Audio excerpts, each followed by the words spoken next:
The Rev Panzer. That was so insane. He played like the best round I have ever seen defensively. Canada loses against the United States in the 2026 Olympics. Truly a heartbreaking moment in Canadian hockey history, but I'm sorry guys, I am not heartbroken. I have some controversial takes. It might sound like sour grapes, but honestly, I think some of this is pretty objective. Let's talk about it. Numéro 47, number 47, Struble.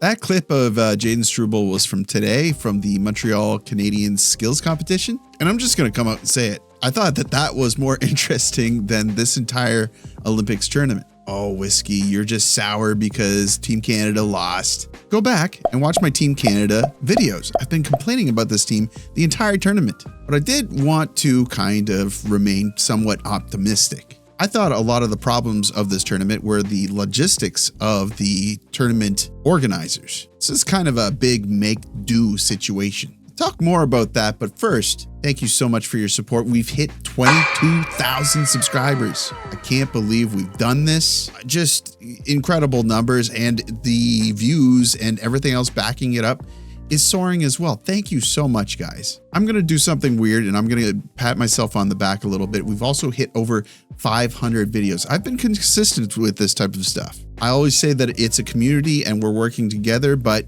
basically, you fuel the passion that I have to create these videos. I'd still be making them even if we had, 3,000, 4,000 subscribers like I did when we started. But you guys just mean so much to me, and I can't thank you enough. If you're not already part of the community, why not consider subscribing? I guess we're on our way to 23,000 subscribers now. Can you help me get there? Everyone else, you know what to do. Hit the like button because it does something, I think. So yeah, I've been complaining about this tournament for a while now. You know what? It started really fun with Slovakia. Their first game, that was fun to watch. They pounded Finland. And I think what was fun about that game was Slovakia had chemistry. They got a gritty win. They found how to work together as a team to beat the opposing team. Then they made things interesting against Italy, which wasn't great for their team, but they picked it up again against Germany and looked great against them. So they were fun to watch because they were getting those gritty wins, making themselves look like a team, having the chemistry. They also had that goaltender that was going on a crazy run. And Slavkovsky was drawing his own pretty cool storyline. But Canada, it's hard to argue that they did not look like a fully composed team. I mean, John Cooper tends to agree. Just look at the disparity between minutes on the lines. But that wasn't the only head scratchers from the coaching staff on Team Canada. Where did they make the decisions about who's going to be on the power play and who's going to be on the penalty kill? Definitely some interesting decisions. Definitely some interesting decisions in terms of line matchups. I had to laugh today when Canada was playing the US. And you got Cale Makar out there and Nathan MacKinnon on line one of the power play. And you're thinking, how are these incredible players not capitalizing on the power play? Then you look at the Colorado Avalanche's success this season with the power play. Cooper wasn't afraid to shake up the lines today, but I mean, you should have tried something with the power play this tournament. They were not achieving the success you would expect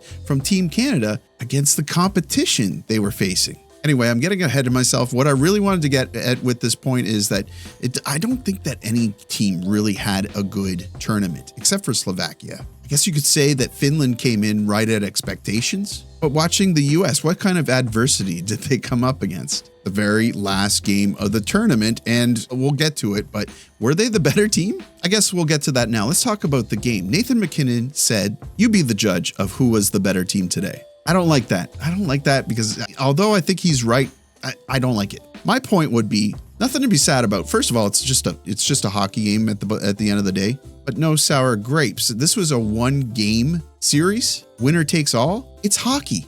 These games can go any way as long as, the teams are within a reasonable skill gap. Goaltenders steal games. Hellebuck basically stole this game. So I don't love what MacKinnon said, although I do think he is right. A better team effort came from the Canadians, but this is hockey, Mac. You guys had 5 solid chances to put the puck into an open net, but didn't.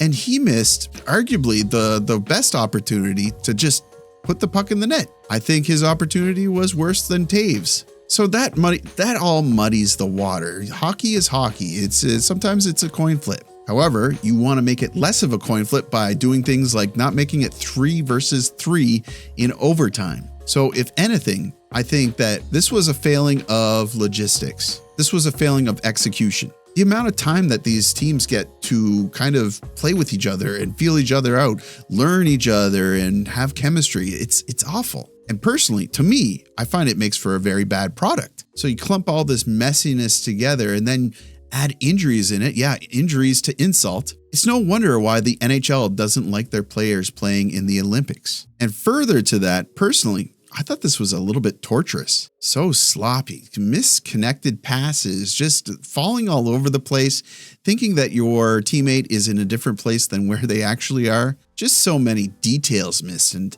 the flashes of brilliance usually came from a one-man effort. It's just not the hockey that I like to watch. It's sloppy. I don't like that. But big picture, does this grow the game? Is this important to the sport? I'm not sure.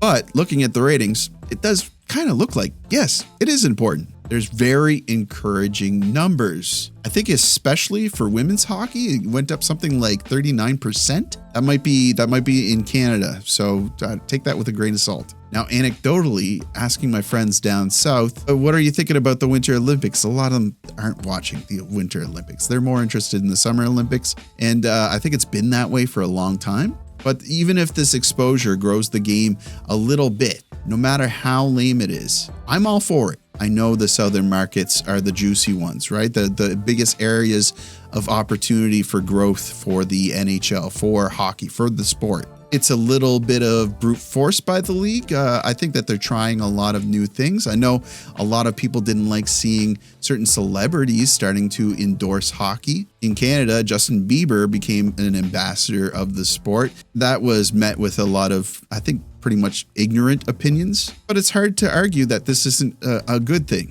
All the celebrity endorsements you can get, it's a very good thing, no matter how detestable they can be. So hopefully that's just some pragmatic Canadian opinion. One more thing that I want to shoehorn in here. Actually, 2 more things that I want to shoehorn in here. The Canadian broadcast for this game, little insufferable. Things started off, they made it political, suggesting that, tensions between the United States and Canada and the shadow of that hanging over this game. Quit it. Stop that. Stop it completely. It's a hockey game.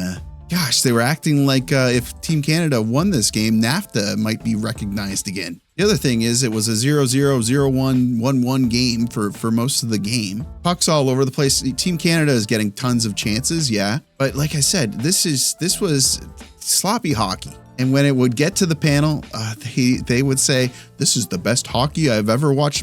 Come on, get a load of yourselves. That was a little bit frustrating. It felt like I was being patronized a little bit, but that might go back to how, you got to grow the game and you got to say stuff like that in order to grow the game. And now the last thing I wanted to mention, and this is a hot take. At least it's supposed to be a hot take. You tell me. The more I think about it, I don't think this should be a hot take. And it depends on how much you agree with what I've said so far. But it is my personal opinion. You clone the top half of NHL teams, put those teams into the Olympics, draw out a big lawn tournament. At the end of the tournament, I believe that an NHL team, not a country team, is going to be the ones putting that gold medal over their neck. So I'm glad that the Olympics are done. I'm glad that we can get back to what I believe is a better representation of what best on best hockey really is. Excited to see what's next. That's quite the statement. I'm interested to see what you say down in the comments.